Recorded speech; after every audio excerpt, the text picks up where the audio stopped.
Cette vidéo vous est présentée par la boutique de Diceall.com, les prix les plus bas sur vos jeux de société favoris.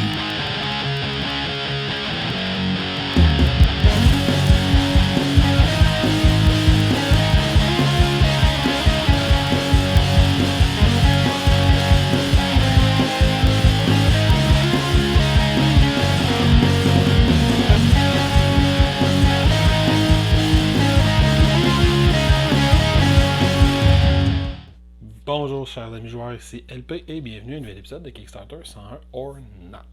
Aujourd'hui, je te présente un jeu où on va construire sa propre civilisation. On va avoir développé des technologies, on va avoir construire des villes, on va avoir construire des monuments, les merveilles du monde. Mais cette construction-là va être combinée à un jeu de domino.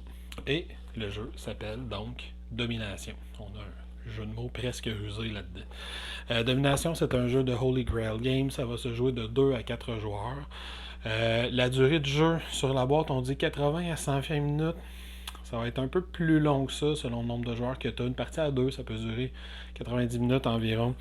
Ah, tu vois, sur ce côté-là, on dit 80 à 160 minutes. On rajoute 40 minutes selon le côté de la boîte que tu regardes. Donc, 160 minutes, ça a plus d'allure si on joue à 3-4 joueurs. C'est un jeu qui peut être quand même assez tinky.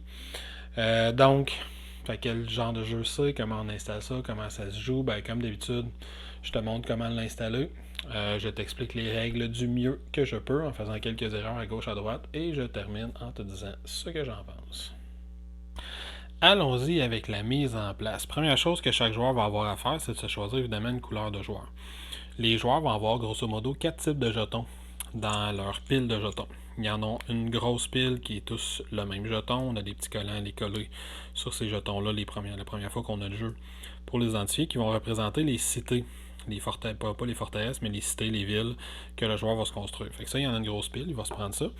Et il y a 3 jetons qui vont servir à marquer différentes choses sur le plateau. Il y a son jeton de point de victoire, son jeton de point d'influence, son jeton de tour de jeu.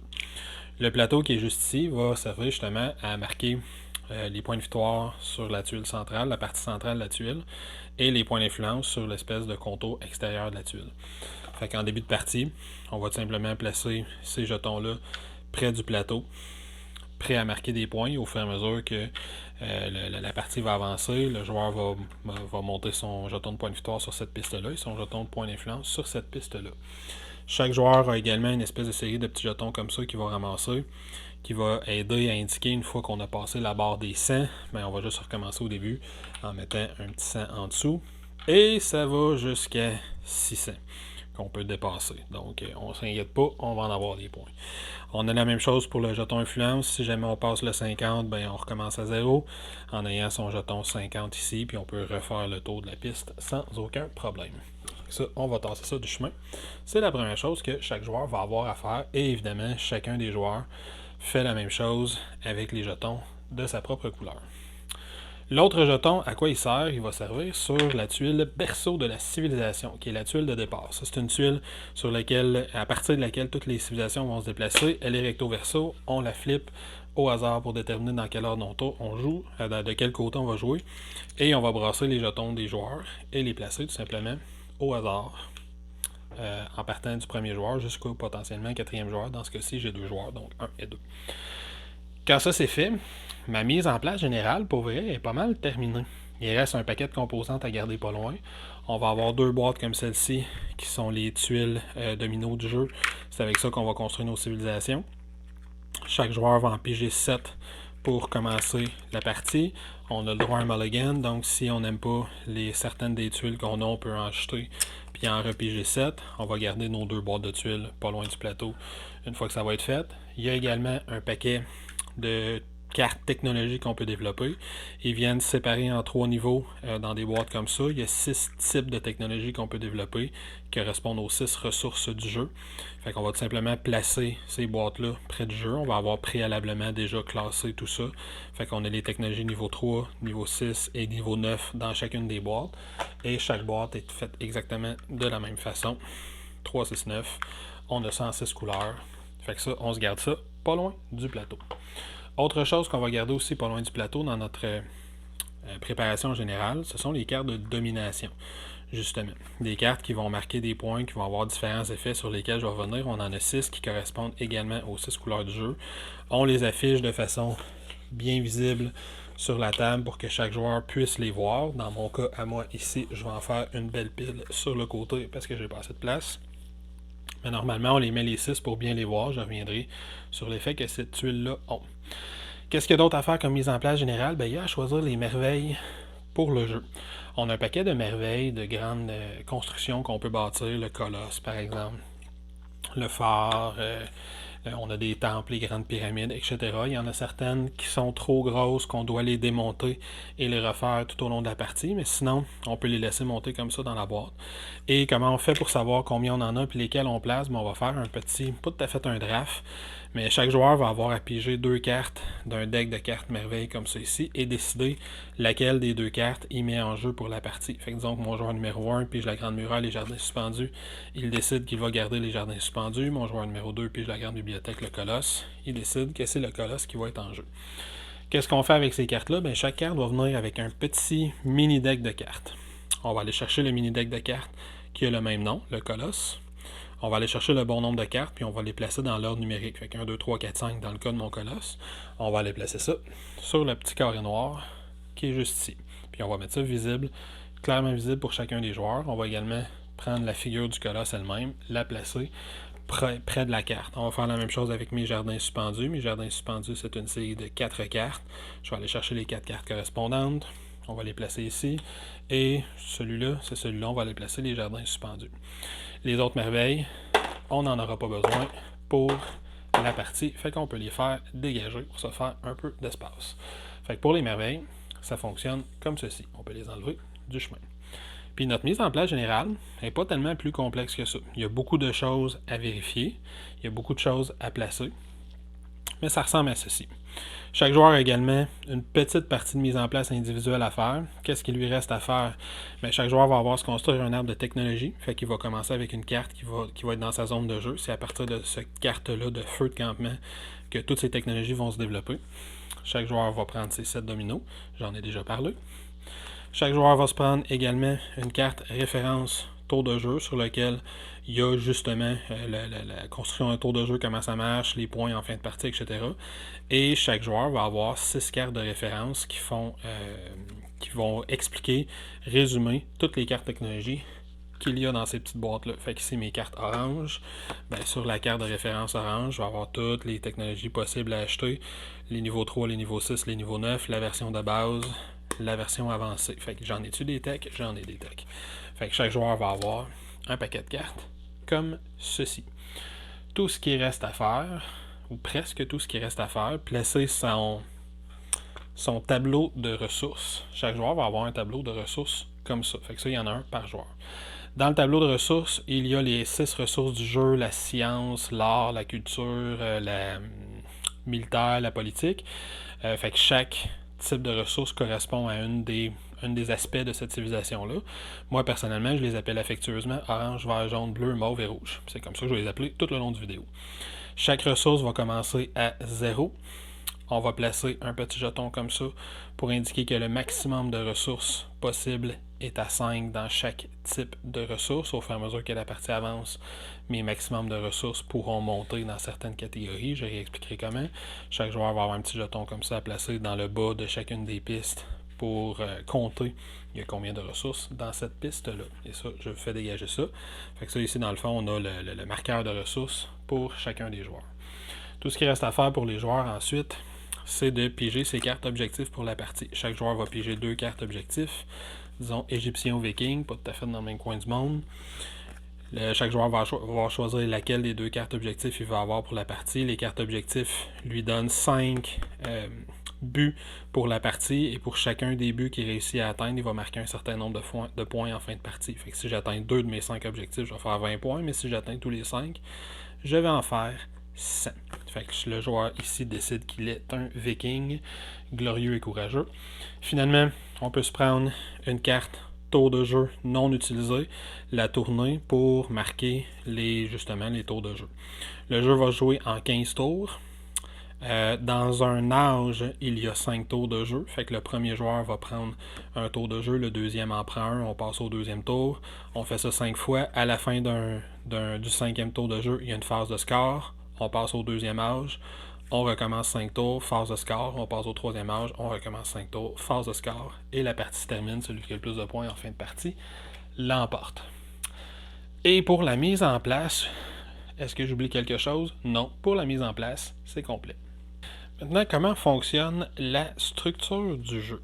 Bien, comme je l'ai déjà dit, puis ça on le voit de l'autre côté d'une carte tour de jeu, le jeu se découpe en 3 âges. Chaque âge se découpe en 5 tours de jeu. Fait que la façon dont un tour de jeu va fonctionner, c'est qu'à chaque tour de jeu, on va avoir 3 phases à prendre. Croissance, construction, développement. Quand on a fini de prendre ces 3 phases, c'est au tour du joueur adverse qui va faire la même chose. Puis ça, on va faire ça 5 fois. Quand on a joué nos 5 tours, donc quand on arrive à la fin du 5e tour de jeu, il y a un âge qui prend fin. Quand l'âge se termine, on va avoir à suivre les différentes étapes ici de fin de l'âge. Fait qu'on va avoir à résoudre les 3 étapes de fin de l'âge. Ça, je vais y revenir plus en détail. Puis ensuite, on recommence en faisant nos 5 tours de jeu, fin de l'âge, 5 tours de jeu, fin de l'âge, mais à la fin du 3e âge, on va aller faire la partie, évidemment, fin du jeu, pour marquer nos points. Celui qui va avoir le plus de points va l'emporter. Fait que là, je vais commencer par expliquer le tour de jeu, comment il fonctionne en détail, puis ensuite, je vais expliquer comment chaque fin d'âge fonctionne. Fait que tour de jeu, la première étape, c'est qu'on a une étape de croissance. L'étape de croissance est toute simple. Le joueur va aller regarder les dominos qu'il a en main.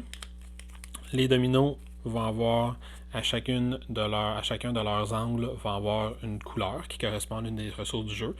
Et il va avoir en plein centre aussi un cercle, un camp, qui correspond également à une couleur, qui est une des 6 ressources du jeu. Première chose qu'un joueur va faire, il va choisir un domino de son choix et il va aller le placer adjacent à n'importe quelle autre zone du jeu. La seule règle, c'est que 2 angles doivent toucher 2 angles. Fait que la première fois, je pourrais placer un domino comme ça. Le joueur suivant, quand c'est à lui, ben, il pourrait placer un campement juste ici. Quand ça revient à moi, je pourrais en placer un comme ça. Rendu au joueur suivant, il pourrait en placer un comme ça. Ainsi de suite. Fait que ça, cette phase-là s'appelle la croissance. Pendant la phase de croissance, on va marquer des ressources. On va accumuler des ressources. Comment ça fonctionne? Je vais approcher ça pour le montrer. Quand je vais coller un domino, disons par exemple que je le colle ici, je vais aller voir quels sont les 4 angles qui se touchent. Dans ce cas-ci, j'ai 2 angles orange, un angle bleu et un angle rouge. Je vais le placer comme ça. 2 angles orange, un angle bleu et un angle rouge qui se touchent. Je vais donc marquer une ressource bleue, 2 ressources orange, une ressource rouge, tout simplement. En plus de ça, je vais marquer une ressource orange parce que le centre de la tuile que je place, la nouvelle tuile que je place, est orange. Fait que quand on va marquer ça, ben dans mon cas, dans mon exemple ici, on va tout simplement aller là. Je vais marquer 2 ressources oranges. Qu'est-ce que j'ai dit d'autre? Une 3e ressource orange parce que le centre de ma tuile est orange. Je vais marquer une ressource rouge. Et je vais marquer une ressource bleue. Fait que pour étendre pour la phase de croissance, c'est pas plus compliqué que ça. Il y a évidemment un paquet de petites règles. Si je m'arrange pour que 2 angles aient la même couleur, je vais faire une ressource supplémentaire. Fait que dans ce cas-ci, je vais faire une ressource orange, une ressource jaune, une autre ressource orange, plus 1, 2, 3 ressources oranges parce que je fais un bonus d'une ressource orange étant donné que je colle orange sur orange. De la même façon, si j'avais placé ça, disons que je prends celui-là ici. Si je place celui-là ici, ben je vais faire une bleue, 1, 2, 3, 4, 5 ressources oranges. Une pour ici, 3 pour cette combinaison-là et une pour là. Fait que pour la phase de création de ressources, pour la phase de croissance, c'est comme ça. Quelles autres règles je vais avoir? C'est qu'éventuellement, il se peut qu'un joueur ferme ce qui va s'appeler un locus.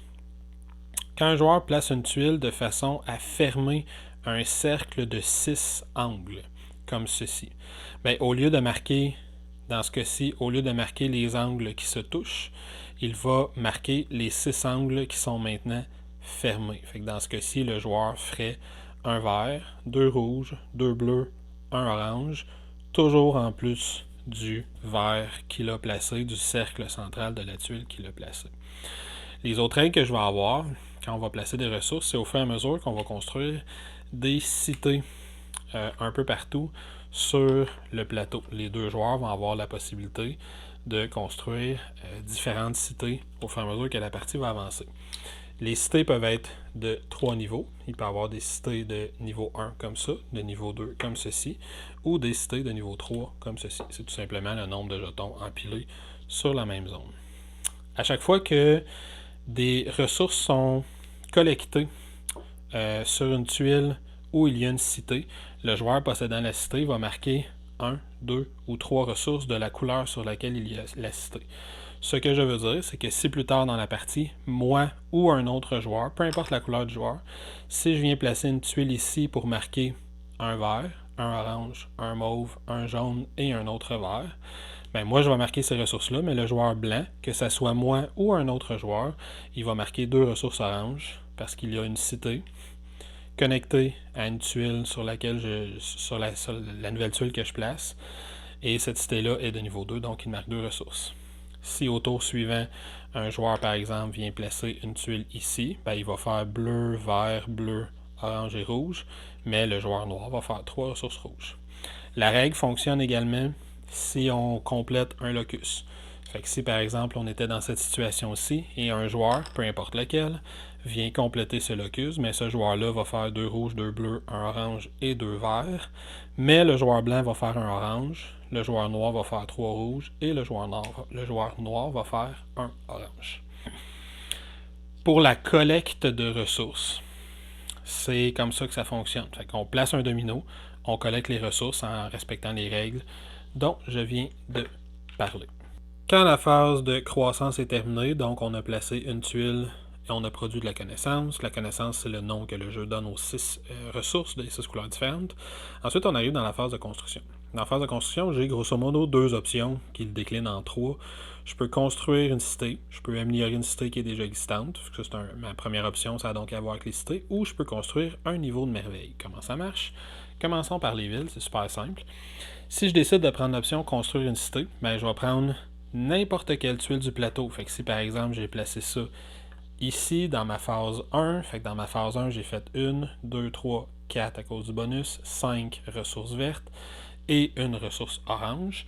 Une fois que j'ai cumulé mes ressources, ben, je peux construire une ville n'importe où. Disons que je suis le joueur blanc, je vais me prendre une ville.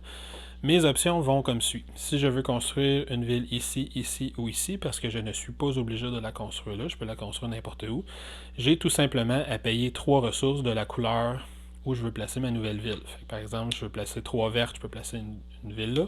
3 bleus, je peux placer une ville là. Fait que ça, c'est pour construire une ville. Si je veux améliorer le niveau d'une ville, ben, je dois payer 6 ressources si je veux la monter au niveau 2 ou 9 ressources si je veux la monter au niveau 3, tout simplement. Fait qu'en payant 6 ressources orange, par exemple, je pourrais monter cette ville-là au niveau 2. Ou si j'ai dans ma banque 9 ressources orange, ben, je pourrais monter cette ville-là niveau 3. Et c'est pas mal ça. La seule restriction qu'il y a, c'est que je ne peux faire qu'une option. Fait que je pourrais pas, par exemple, payer 15 ressources pour monter une ville niveau 2 et une ville niveau 3 en même temps. Je fais un choix. Soit je construis une ville niveau 1, soit j'améliore une ville niveau 1 à niveau 2, soit j'améliore une ville niveau 2 à niveau 3. Qu'est-ce que ça me donne d'améliorer les villes? Ben, ça me donne plusieurs bonus. Dès que je possède une ville, au moins une ville niveau 1 d'une couleur en particulier, peu importe la couleur, ben, le type de ressources de cette couleur-là, mon maximum vient de monter à 10. Fait que dans ce cas-ci, par exemple, si je me construis une nouvelle ville dans une zone verte, ben ma zone verte, son top vient de monter. Je vais placer ce petit jeton-là et le monter jusqu'ici pour montrer que ma limite est maintenant de 10. Je peux cumuler un plus grand nombre de ressources de ce type-là. Dès que j'ai une ville au moins de niveau 2, mon nombre maximum de ressources va monter à 15. Et dès que j'ai une ville au moins de niveau 3, mon nombre maximum de ressources de cette couleur-là va monter à 20. Fait que je peux juste enlever ce jeton-là. Fait que dans le cas de mon joueur ici, ben, il a une ville de niveau 2 orange. Il aurait donc une limite de ressources de 15 dans le orange. Il a une ville de niveau 1 verte, une ville de niveau 1 jaune. Il aurait donc une limite de ressources de 10 dans le vert et dans le jaune. Alors que dans le bleu, dans le rouge, dans le mauve et dans l'autre couleur que j'oublie, il aurait encore une limite de 5 parce qu'il n'a pas encore de ville de cette couleur-là. Ça, c'est le premier avantage à construire des villes. Le deuxième avantage, c'est l'influence, le plateau que je vous ai montré tout à l'heure. Fait que sur ce plateau-là, on va aller marquer des points d'influence. Les points d'influence, c'est la petite tête de César, comme c'est ici. Fait qu'à chaque fois que je construis une ville de niveau 1, je fais 1 point d'influence. Dès que je construis une ville de niveau 2, je fais 2 points d'influence. Je construis une ville de niveau 3, je fais 3 points d'influence. Et tout ça est cumulatif. Et c'est pas mal ça pour l'option « Construire des villes ». Si je préfère, à la place de construire une ville, je peux construire l'un des niveaux de merveille. Comment ça fonctionne? Je précise, c'est super important, c'est à la place. Fait que soit je construis une ville, soit j'améliore une ville, soit je construis un niveau de merveille. La construction des niveaux de merveille, bien dans le fond, je vais aller voir sur la carte de merveille et sur la première carte du paquet de cette merveille-là. Ça représente les différentes étapes de cette merveille-là. Fait que le colosse a 5 étapes pour être complètement construit. Fait que ici, on m'indique quelle est la restriction de construction de cette merveille-là. Fait que cette merveille doit commencer à être construite adjacente à une ville qui est sur du bleu. Fait que dans ce cas-ci, il faudrait qu'un joueur précédemment ait construit une ville sur du bleu. Et à partir de ce moment-là, on peut commencer à construire le colosse. Quel est son coût de construction? Ben, c'est le coût qui est écrit en haut à gauche de la première carte du paquet. Fait que dans ce cas-ci, une fois qu'il y a une ville construite sur du bleu, un joueur peut dépenser 5 ressources bleues pour construire le premier niveau du colosse. Dès qu'il fait ça, il y a 2 choses qui se passent. Le joueur va gagner cette carte-là, il va le placer dans son arbre technologique. Ça, je vais y revenir dans 2 secondes comment ça fonctionne, l'arbre technologique. Il va aller chercher la figure du colosse et va la placer en respectant les mêmes règles qui sont en termes que toutes les autres. Fait que ça doit coller juste par un côté à n'importe quelle face. Le joueur qui possède la ville va marquer les points de victoire qui sont adjacents à son côté de ville. Fait que si, par exemple, il décide de placer le colosse de cette façon-ci, ben le joueur qui contrôle cette ville-là va marquer immédiatement 10 points de victoire qu'il va aller placer sur le plateau de marqueur de points. Si plus tard dans la partie, on voit ici qu'il n'y a pas de connexion, mais si plus tard dans la partie, il y a des joueurs qui viennent placer une tuile comme ça, on est quelques tours plus tard, et au tour du joueur noir, il décide de prendre l'option de prendre 3 points de ressources jaunes pour construire une ville juste ici, ben, dès qu'il construit une ville là, immédiatement, il va aller marquer le 10 points de victoire qui est ici. Et chaque ressource va avoir chaque merveille va avoir ses propres particularités. Il y a certaines merveilles que les 4 côtés vont pouvoir marquer des points de victoire. Ces merveilles-là, si plus tard je viens connecter des dominos à ces merveilles-là, au moment où je place la merveille, je ne ferai pas de ressources parce que je ne suis pas dans la phase où je fais des ressources, mais si plus tard des joueurs viennent connecter des dominos à cette merveille-là, ben, ils vont marquer les ressources également. Fait que chaque merveille a ses propres particularités. Mais de la règle de base pour les placer, c'est comme ça. Fait que dans la deuxième phase de tour de jeu, on construit une ville, on améliore une cité existante, ou on construit un des niveaux de merveille. Fait que là, on a vu, une fois que j'ai construit mon premier niveau du colosse, mon prochain niveau du colosse va coûter 10 jaunes. Le niveau suivant va coûter 6 bleus, 4 mauves, puis ensuite 5 bleus. Et l'un des bonus, le seul pour lequel je vais parler pour l'instant, c'est que je vais marquer des points de victoire en gagnant cette carte-là. C'est entre autres pour ça que celui-là coûte si cher, parce qu'il donne beaucoup de points de victoire. Il y a d'autres types de merveilles qui vont fonctionner un peu différemment. C'est pour ça que j'ai choisi ces deux-là. Là, on a vu une merveille qui se place comme un domino. D'autres merveilles vont se placer sur des locus. Fait que dans ce cas-ci, si je veux construire cette étape de merveille-là, je dois avoir un locus complet, fait que 6 angles avec des ressources qui se touchent. Et quand je vais construire cette merveille-là, je vais avoir à le placer au centre du locus. La merveille a quand même des restrictions de placement. Fait que ça dit ici qu'elle doit être construite sur un locus. Ça me dit que tous les joueurs gagnent 5 points de victoire par ville orange qu'ils possèdent dans le locus en question. Fait que dans ce cas-ci, le joueur blanc et le joueur noir marqueraient chacun 5 points de victoire parce qu'ils possèdent chacun une ville orange. Si le joueur noir avait réussi le tour de force de se placer comme ça avant de construire la merveille, il marquerait immédiatement 10 points de victoire dès que le premier niveau est construit. Fait que ça, c'est pour la construction de ville, l'amélioration de ville ou la construction de merveille, c'est-à-dire la deuxième étape de chacun des tours de jeu. La troisième étape de chacun des tours de jeu, c'est la phase de développement. Dans cette phase-là, on va s'acheter de nouvelles technologies, si on le veut, évidemment. Fait que j'ai toujours deux options. Soit je développe une nouvelle carte savoir, soit j'améliore une de mes cartes savoir. Les cartes savoir que j'appelle affectueusement les cartes tech ressemblent à celles-ci. C'est les cartes que j'ai montrées dans la phase de mise en place. Quand on va acheter une carte savoir, on va tout simplement avoir à payer le coût en ressources de la couleur appropriée de la carte qu'on veut acheter. Fait que si je vais aller acheter, par exemple, la carte comptoir, ça va me coûter 6 ressources jaunes. Si je veux acheter la carte, disons, la carte monnaie, ça va me coûter 3 ressources jaunes. Alors que si je préférerais plutôt acheter la carte navigation, elle va me coûter 3 ressources vertes. C'est pas plus compliqué que ça. Les cartes de niveau 9, fait que les troisièmes niveaux de cartes, ont un petit prérequis. Le prérequis va être écrit en lettres, en chiffres plus petits juste à côté. Fait que pour acheter la carte astronomie, je dois posséder une carte de coût 6 verte.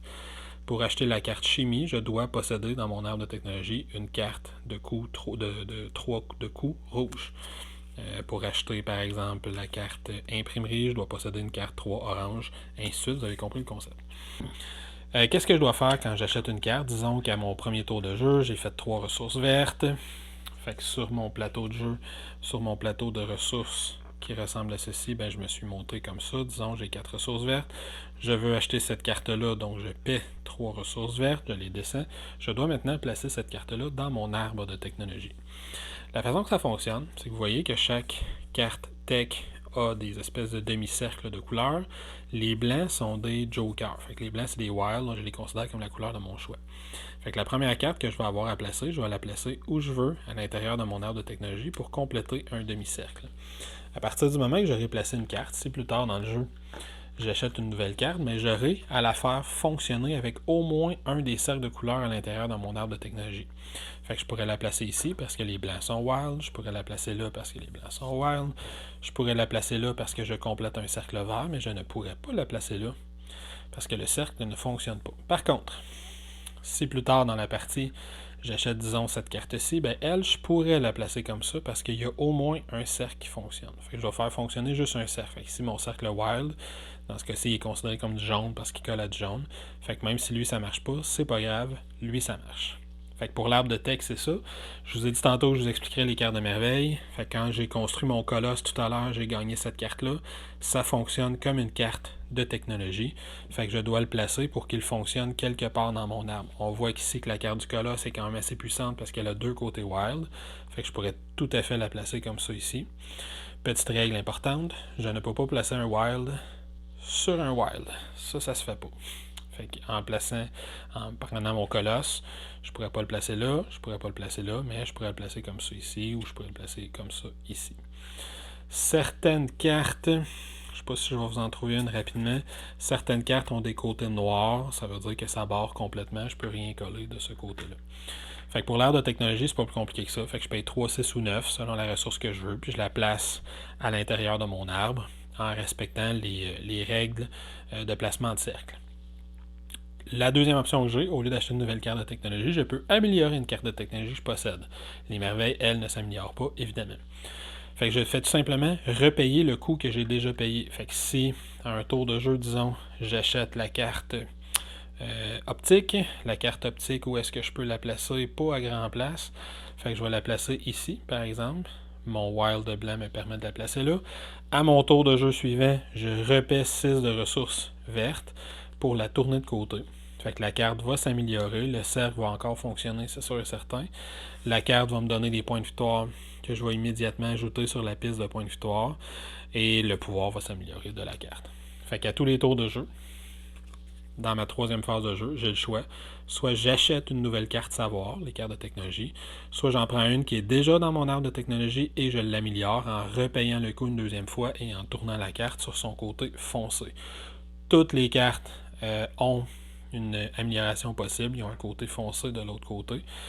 Et j'ai un petit résumé du pouvoir que chacune des cartes a si je veux magasiner sur mes cartes. Avant de me dire, on m'indique même quels sont les 4 cercles de couleurs qui sont sur chacune des cartes. Chaque carte est en plusieurs exemplaires pour que chaque joueur puisse les acheter. Et j'ai le côté avancé de chacune des cartes de l'autre côté également. Fait que quand j'ai fini de faire cette troisième phase-là, là, mon tour de jeu est terminé. Donc, comme je l'ai dit, une fois que j'ai acquis ou améliorer l'une des connaissances que je possède dans mon arbre des savoirs, ben, on passe au tour de jeu suivant, puis on recommence. Fait qu'on place une tuile, on cumule les ressources selon où on a placé cette tuile-là. Ensuite, on construit une nouvelle ville, on améliore une ville existante ou on construit une étape de merveille en allant chercher la carte appropriée si on la construit. Et troisième étape, on achète une nouvelle carte de technologie ou on améliore une carte de technologie qu'on possède déjà. Et ça, on va faire ça 5 fois. Quand on a fini de le faire une 5e fois, ben là, on termine un âge. Fait qu'on va se préparer pour le 2e âge avant de recommencer à jouer. Fait qu'est-ce qu'on fait pour se préparer pour un changement d'âge?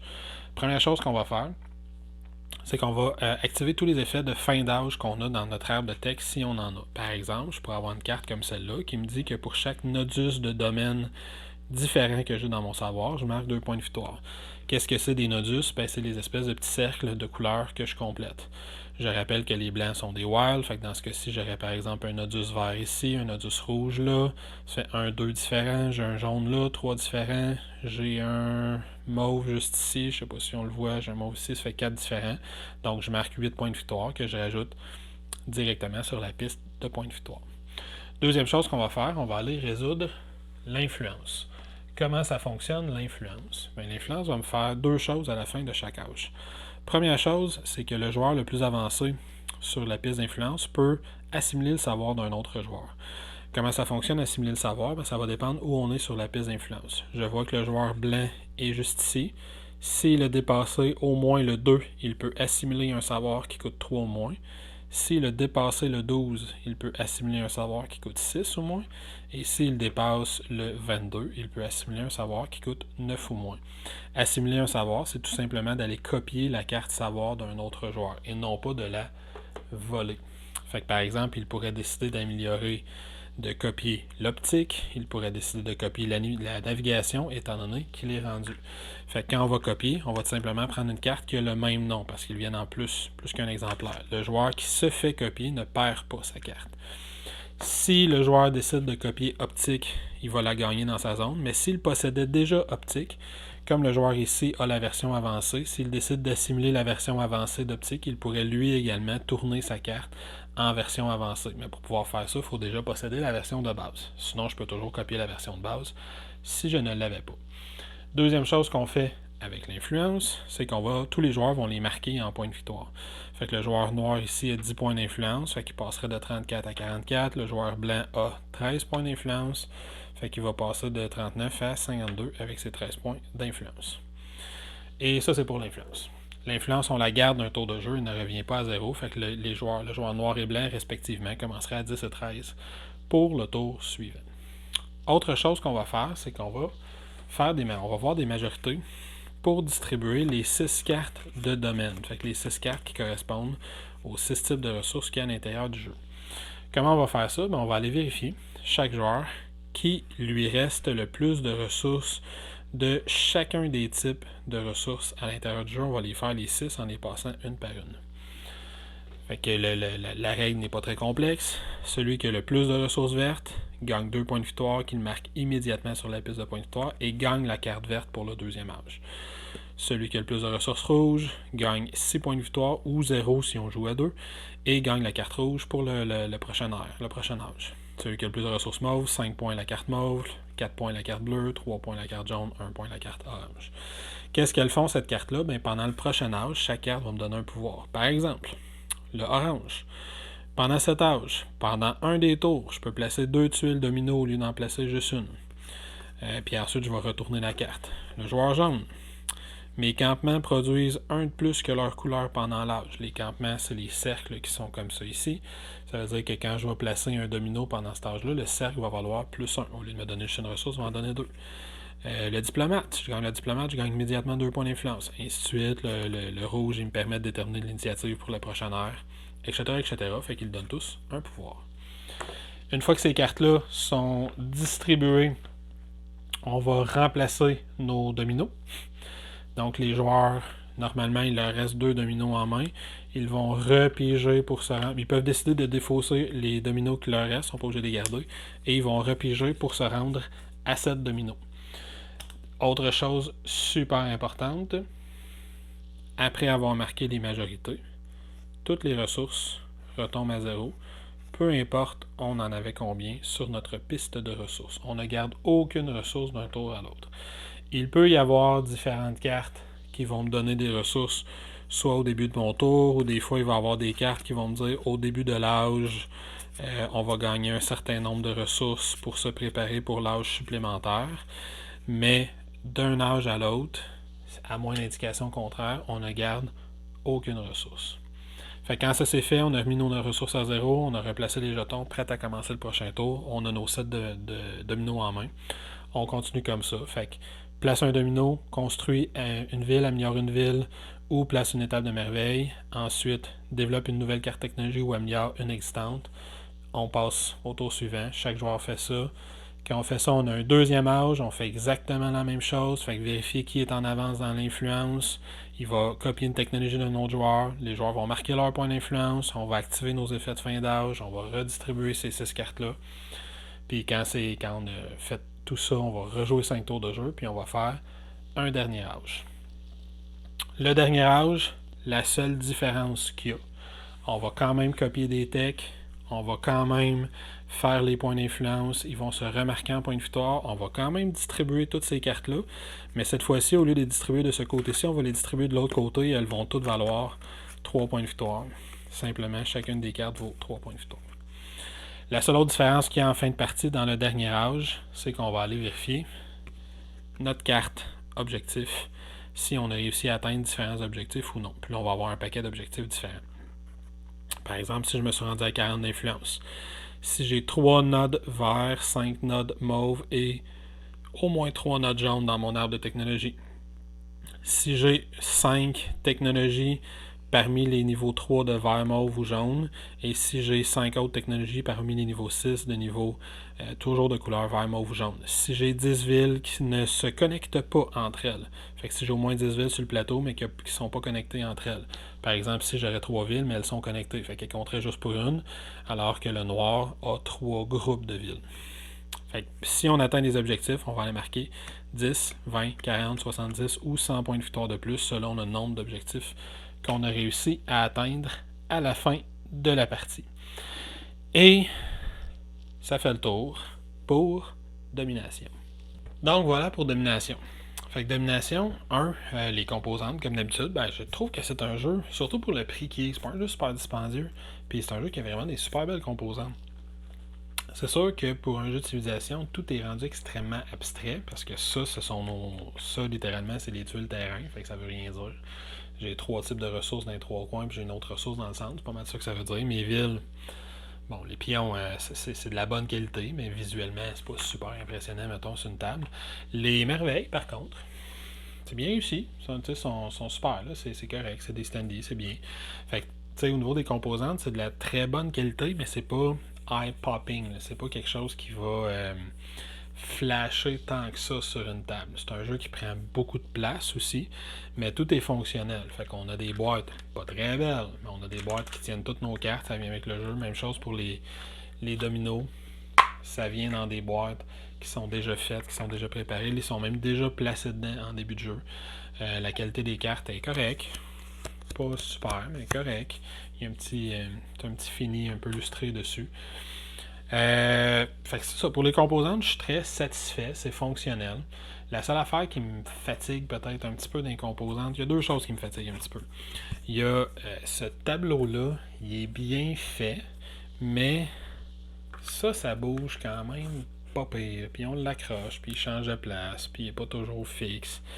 Puis même chose pour le petit marqueur qui est tout petit, qui est quand même fatigant à placer, qui sert à marquer où ma limite va s'arrêter, là, quelle est la limite.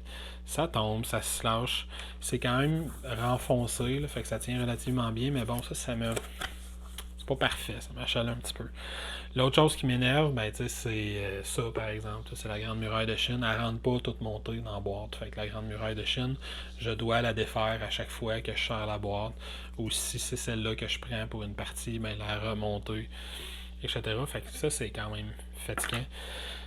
Il y a tous les collants qu'il a fallu mettre au début. Si tu le fais une fois, c'est fatigant, mais il y a une feuille de collant qui vient comme ça, puis il faut tout coller ça sur chacun des pions de jeu, puis il y en a pas mal. Mais bon, ça c'est des petits détails relativement mineurs. Mais sinon, tout est fonctionnel, les icônes ça fonctionne bien, le texte est clair, le jeu est disponible en français. Je pense même que Holy Grail Games, c'est une compagnie française, je crois. Les auteurs, c'est Éric Dubus, Olivier Mélison. Donc, c'est un jeu français à la base.